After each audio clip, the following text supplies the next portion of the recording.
अशहदु अन्ना मुहम्मदुर रसूलुल्लाह।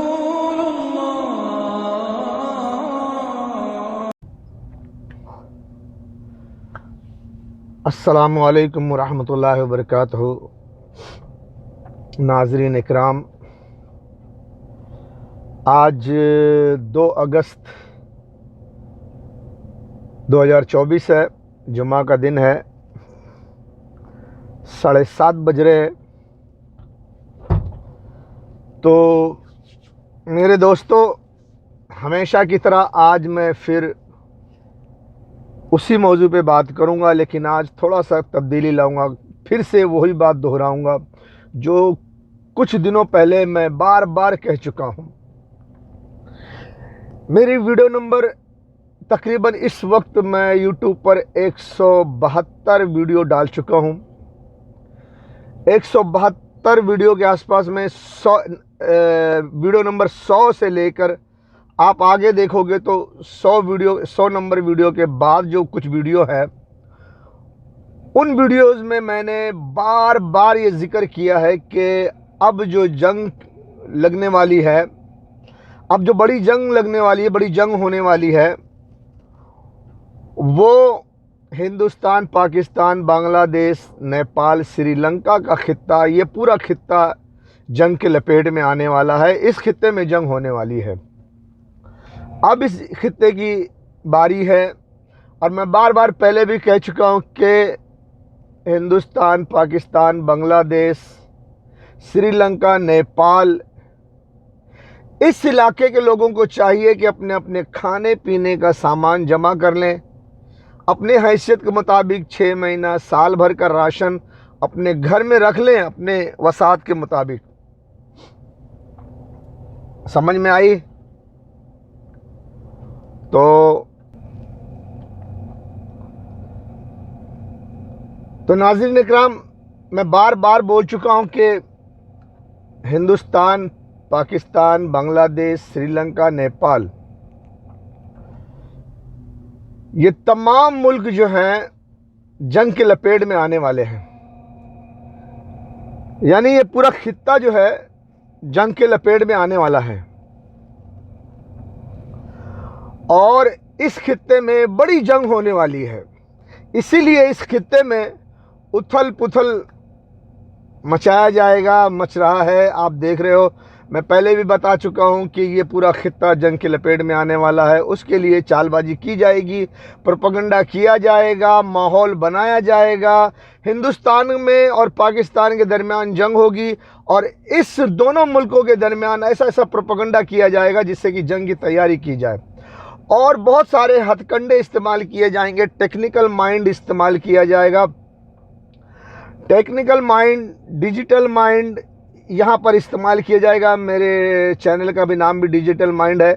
मैंने रखा इसीलिए कि लोग जो है, इस वक्त डिजिटल ज़माना है, डिजिटल माइंड इस्तेमाल करके लोगों में फितना फसाद बर्पा करेंगे, और लोगों को इस्तेमाल करके एक दूसरे को मारेंगे, मरवाएंगे, और अपना फ़ायदा बनाएंगे, अपना फ़ायदा करेंगे। तो मेरे दोस्तों, ये डिजिटल माइंड है। मेरा चैनल भी डिजिटल माइंड है, और ये इस वक्त ज़माने का सुपर पावर जो है वो डिजिटल माइंड इस्तेमाल करके अब इस खित्ते को बर्बाद करने वाला है। इस खित्ते को इस्तेमाल करके तबाह और बर्बाद करने वाला है हिंदुस्तान, पाकिस्तान, बांग्लादेश, नेपाल और श्रीलंका। यहाँ पर बर्बादी आने वाली है, क्योंकि यहाँ पर बड़ी जंग होने वाली है। अब जंग कोई भी लड़े, लेकिन बर्बादी तो ये पूरे इलाके में होगी, और बड़ा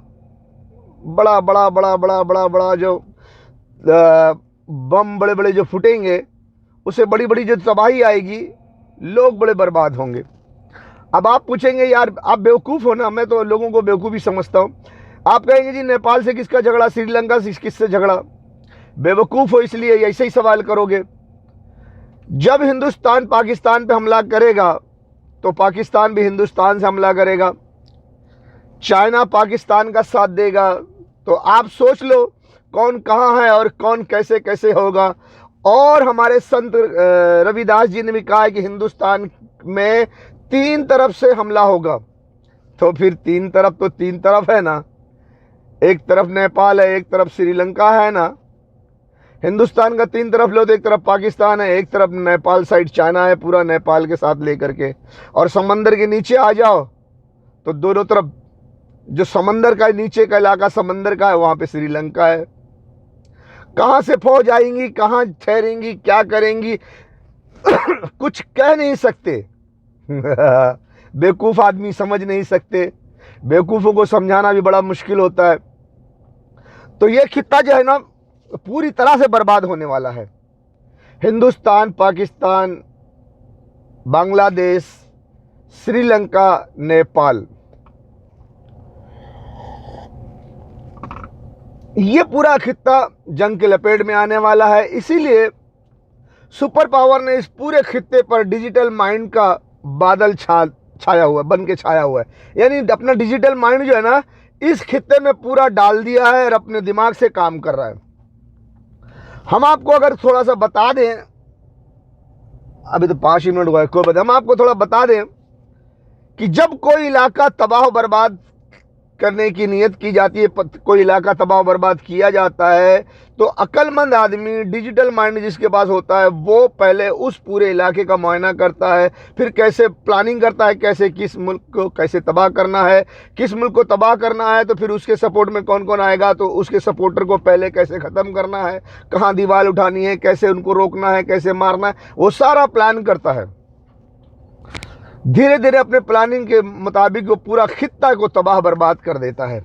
इसी तरह अब हिंदुस्तान के बारे में उसने पूरा तैयारी करके रखा हुआ। हिंदुस्तान को इस्तेमाल करके पाकिस्तान को मारना है और हिंदुस्तान को इस्तेमाल करके ईरान को मारना है। इसके लिए पूरा खित्ता जंग के लपेट में आएगा। हिंदुस्तान, पाकिस्तान, बांग्लादेश, नेपाल, श्रीलंका, ये पूरे खित्ते के लोग तबाह बर्बाद होंगे। अब जंग शुरू हो जाएगी तो सबसे पहले तो ट्रांसपोर्ट रुकेगा, बड़ा प्रॉब्लम होगा। ट्रांसपोर्ट नहीं रुक जाएगा तो आपको खाना पीना कैसे मिलेगा, गैस कैसे मिलेगा, वगैरह वगैरह। आप सोच लो कि जब जंग होगी तो आपको कैसे कैसे सामान मुहैया किया जाएगा, कैसे कैसे रुकावटें आएंगी, कैसे कैसे मुसीबतें हो सकती हैं। बेवकूफ़ हो? नहीं तो सोचो। इस वक्त मियाँ भाई बहुत बेवकूफ़ है, बहुत बड़े बेवकूफ़ है। तो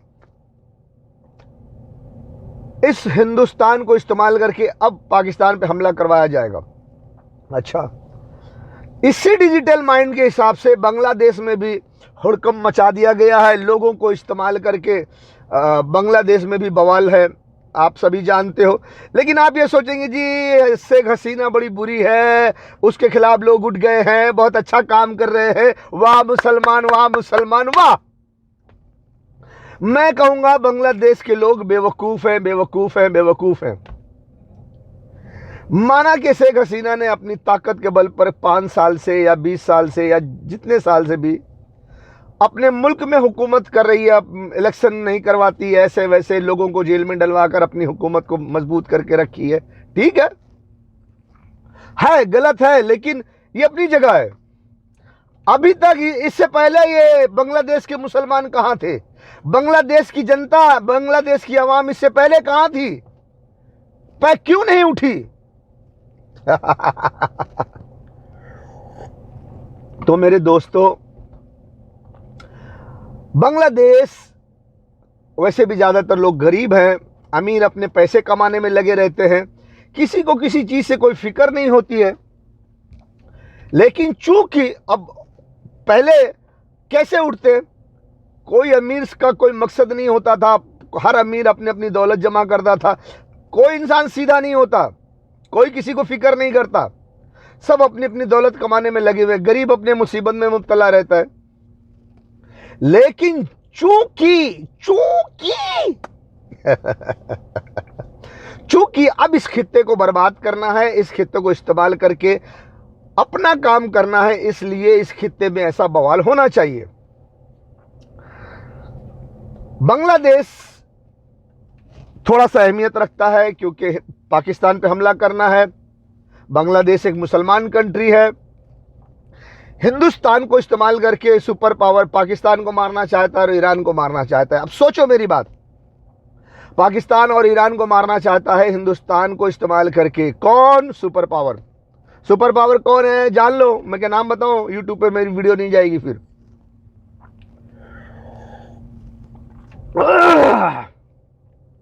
अब क्या कड़क है भाई। तो हिंदुस्तान को इस्तेमाल करके पाकिस्तान और ईरान को मारना है, तो उससे पहले डिजिटल माइंड सोचता है कि हिंदुस्तान के लिए खतरा कौन कौन सा मुल्क बनेगा। जब हिंदुस्तान पाकिस्तान पे हमला करेगा तो पाकिस्तान कौन सी चाल चलेगा जिससे कि हिंदुस्तान का मुकाबला कर सके, हिंदुस्तान का मुकाबला करने में आसानी हो उसके लिए।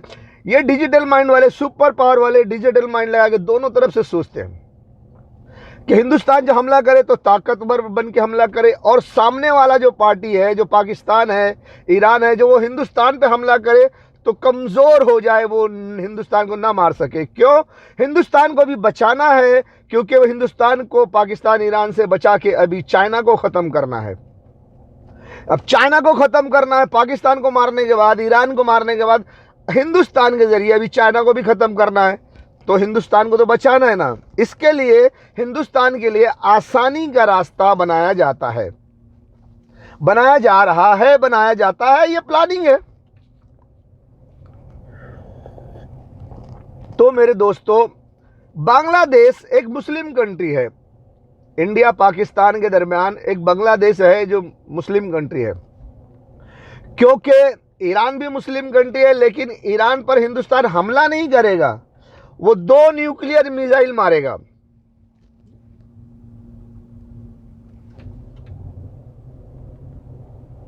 अरे यार क्या यार, दिखता भी नहीं, 11 मिनट। हिंदुस्तान ईरान पर हमला नहीं करेगा, मिलिट्री अटैक नहीं करेगा, वो 2 न्यूक्लियर मिसाइल मारेगा, और वहाँ पर सुपर पावर वाले लोग होंगे वही मारेंगे। लेकिन कहा जाएगा कि गलती से मिसाइल गलत टारगेट पे चली गई है, हमने पाकिस्तान को मारा था, वो जाके ईरान में गिर गई। ये सब ड्रामा है, लेकिन दरअसल ईरान को भी मारना है, पाकिस्तान को भी मारना है। तो वो ईरान पे मिसाइल मारेंगे तो उनको फौज की वहाँ लगाने की ज़रूरत नहीं है। तो ये 2 न्यूक्लियर मिसाइल जहाँ गिरेगी ईरान ख़त्म हो जाएगा, ईरान को जवाबी कार्रवाई करने का मौका ही नहीं मिलेगा। पूरे गल्फ में सुपर पावर की मिलिट्री है, वो अपने जेट फाइटर हवा में उड़ा के और मिसाइल मार मार के जेट फाइटर से हमला कर के बाकी का ईरान का इलाका जो होगा वो ख़त्म कर देंगे। बहुत आसान हो जाएगा अगर ईरान में 2 न्यूक्लियर मिसाइल गिर गई तो। अब प्रॉब्लम जो है, वो जो बड़ी मुश्किल है वो ये है कि जब पाकिस्तान पे हमला करेंगे तो पाकिस्तान भी जवाबी कार्रवाई करेगा, क्योंकि वो भी न्यूक्लियर पावर मुल्क है, वो उसकी भी मिलिट्री है, वो उसके साथ भी कुछ मुसलमान आ सकते हैं, चाइना आ सकता है। तो वो चाइना पाकिस्तान मिलके हिंदुस्तान को कैसे नुकसान पहुंचाएंगे? मेन पॉइंट पे आ जाओ। पाकिस्तान चाइना मिलकर हिंदुस्तान को कैसे नुकसान पहुंचाएगा? तो पाकिस्तान चाइना जब मिल जाएंगे तो सबसे बड़ा जो हिंदुस्तान के लिए कमजोर पॉइंट है, वीक पॉइंट है, वो है स्नेक। वो कहते हैं ना मुर्गी की गर्दन, स्नेक माने सांप होता है, लेकिन हम इधर उधर नहीं जाते हैं, उसको शायद स्नेक ऐसा कुछ कहते हैं, मुझे याद नहीं है। मुर्गी की गर्दन, ये जो बांग्लादेश, थाईलैंड, इंडिया, चाइना के आसपास है। पोस्टर उस्टर दिखाने की जरूरत नहीं है, ऐसे ही समझ लो, बेवकूफ हो तो मत समझो। वहां पर अगर वो जो गर्दन है मुर्गी की वो तोड़ दी गई, वहां पर कब्जा कर लिया गया, तो हिंदुस्तान पे वहां से पाकिस्तान और चाइना की फौज बड़ी आसानी से इंटर कर जाएगी, और वहां पर मुसलमान कंट्री बांग्लादेश भी है। बांग्लादेश मुसलमान होने की हैसियत से वो पाकिस्तान के साथ मिल जाएगी, तो बहुत आसानी से हिंदुस्तान को कैप्चर कर लेंगे। पाकिस्तान और चाइना के लिए बहुत आसान हो जाएगा अगर वो बांग्लादेश को अपने खेमे में ले लिए तो। मेन मसला यही है कि ये बांग्लादेश कहीं अगर हिंदुस्तान के खिलाफ चला गया तो चाइना और हिंदुस्तान के लिए बहुत बड़ी आसानी हो जाएगी, फिर आराम से हिंदुस्तान को फतेह कर लेंगे। बांग्लादेश पाकिस्तान और चाइना के खेमे में ना जाए, इसके लिए बांग्लादेश में बवाल किया गया है। असल मकसद यही है समझ आई? अक्सर मकसद यही है कि बांग्लादेश पाकिस्तान और चाइना के खेमे में ना जाए, उनके साथ ना मिले, हिंदुस्तान के खिलाफ ना हो, जिसकी वजह से हिंदुस्तान की हिफाजत की जा सके। बांग्लादेश को भी इस्तेमाल कर लेंगे कि भाई आप पाकिस्तान से लड़ो, आप चाइना से लड़ो और हिंदुस्तान की हिफाजत करो। देखो 1971 में हिंदुस्तान ने तुम्हारी हिफाजत की थी, ताकि हिंदुस्तान को आसानी हो जाए और हिंदुस्तान के सामने जो बड़ी मुश्किल है उससे रोक लिया जाए। इसके लिए ज़रूरत है यहाँ बांग्लादेश को हिंदुस्तान के खेमे में लाने के लिए, बांग्लादेश की हुकूमत को सुपर पावर की गुलाम बनाने के लिए। इसके लिए बांग्लादेश में मैं जहाँ तक समझता हूँ भड़काया गया है कि बांग्लादेश की हुकूमत, दोनों पार्टी, जो उभर कर आएगी वो भी और जो शेख हसीना है वो भी, अगर अपनी हुकूमत बचाना है, बांग्लादेश में किसी को हुकूमत बनाना है, तो वो हिंदुस्तान और सुपर पावर की गुलामी करो, तो वो तुम्हारी मदद करेंगे, तुम्हारे मुल्क को हुकूमत बनवा देंगे, तुम्हारी हुकूमत बचा लेंगे। दोनों तरफ, दो में से कोई भी एक जाकर अमेरिका के गुलाम बन जाओ ताकि वो तुम्हारी मदद करे और तुम्हारे सामने शर्त रखें कि देखो हम तुम्हारी हुकूमत को बचाएंगे या हम तुम्हारी हुकूमत को कायम करेंगे। यानी वो जो अभी जो मोर्चा खोली है, लड़ रही है, हम तुम्हारी हुकूमत बना देंगे, या फिर वो कि शेख हसीना खुद जाके कहे हम तुम्हारी गुलामी करेंगे, हमारी हुकूमत बचाओ, तो सुपर पावर कहेगा अच्छा ठीक है हम तुम्हारी हुकूमत बचाएंगे, लेकिन तुम जो भी जाके हाथ जोड़ेगा, जो भी उनकी जाके गुलामी करेगा, दोनों में से एक, तो वो उनके साथ शर्त रखेंगे कि जुल्म के अंधेरे को चीर कर एक नूर आएगा। तुम हो अगर फिरौन तो मूसा ज़रूर आएगा। ऐसे ऐसे डायलॉगबाजी, ऐसे ऐसे अच्छे बुरे शायरी बना के शायर मुशायरे में पेश कर रहे हैं, सोशल मीडिया पे पेश कर रहे हैं। अंधेरों का जिगर चीर के एक नूर आएगा, तुम हो अगर फिरौन तो मूसा ज़रूर आएगा। लेकिन ये जालिम कौम अपने आप को यहूदी कौम नहीं मान रही कि हम ही जालिम हैं, इसीलिए अल्लाह ने इस फिरौन कौम को तुम पर मसल्लत किया है। तुम्हें मूसा की ज़रूरत है, तुम जानते हो, पर अपने आप को ये कबूल नहीं कर रहे हो कि हम यहूदी कौम की तरह जालिम कौम हो गए हैं। लाओ हम तौबा कर लें, आओ एक कौम के लोगों हम तौबा कर लें, ये नहीं सोचोगे। बहरहाल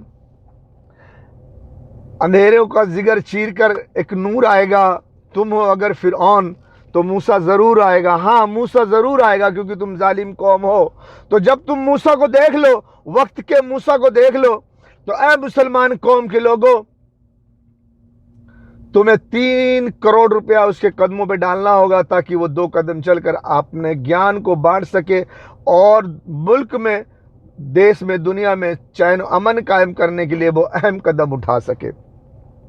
अगर तुम नहीं करते हो तो फिर वो भी 2 कदम से तीसरा कदम तुम्हारे लिए उठाएगा ही नहीं। तीसरा कदम नहीं उठाएगा वो, चाहे तुम उसके कदमों में 3 अरब डाल दो, खरब डाल दो, वो तुम्हारे लिए कदम नहीं उठाएगा। फिर सिर्फ 2 कदम उठाएगा। 2 कदम में तुमने उसकी मदद न की, उसके साथ न खड़े हुए, उसका कहना ना माने, तो फिर वो तुम्हारा साथ छोड़ देगा। दफा हो जाओ, तुम्हारे ऊपर जो बीत रही है वो तुम खुद ही उसको बर्दाश्त करो, जो मर्जी आए तुम खुद ही कर लो, वो कुछ नहीं करेगा। समझ में आया मुसलमान कौम के फुकट चोदू लोगों? तुम लोग फुकट चोदू हो। मुसलमान कौम के बहुत सारे लोग पैसे वाले, अपने अपने पैसे सब बैंक में जमा करके रखे, तिजोरी में जमा करके रखे, अल्लाह की राह में खर्च नहीं किया, इस्लाम की हिफाजत के लिए कोई काम नहीं किया। तो तुम्हारी हिफाजत कैसे होगी? कौन करेगा तुम्हारी हिफाजत?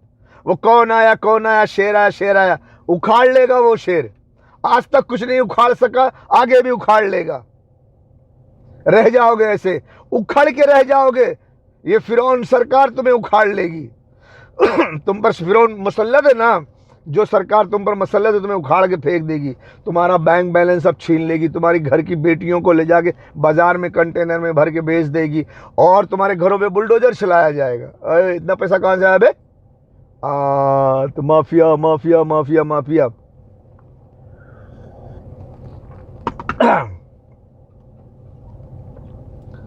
समझ में आया?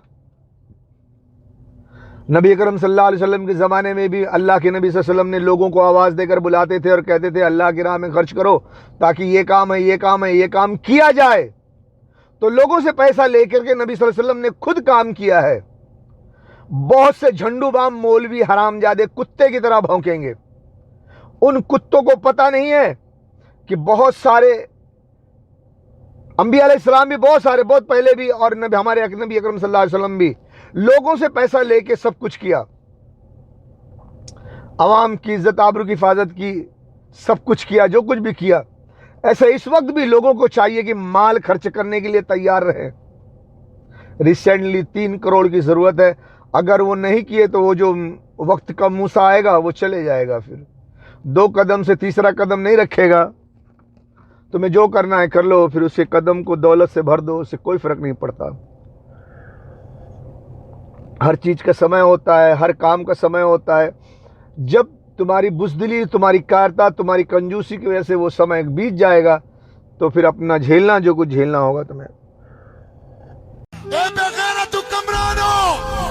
इन लाशों को, गोश्त के टुकड़ों को देखकर तुम्हें गैरत क्यों नहीं आती? तुम कैसे सोते हो? तुम कैसे पीते हो? तुम कैसे खाते हो? तुम कैसे जिंदगी गुजारते हो? ए बेगैरतो, ए जर्देलो, ए हुक्मरानो, तुम कब जागोगे? कब जागोगे? वो बेचारे फरियाद कर रहे हैं, बुला रहे हैं तुम्हें। कोई हाफिज कुरान आर्मी चीफ साहब रसूलुल्लाह की उम्मत कट रही है, लोग उनके आज़ा के टुकड़े चादर में समेट रहे हैं। तुम अपने एटम बम और मिसाइलों के साथ तमाशा देख रहे हो। हमसे बर्दाश्त नहीं हो सकता, हम ये नहीं देख सकते, हम ये बर्दाश्त नहीं कर सकते। जुर्रत करो।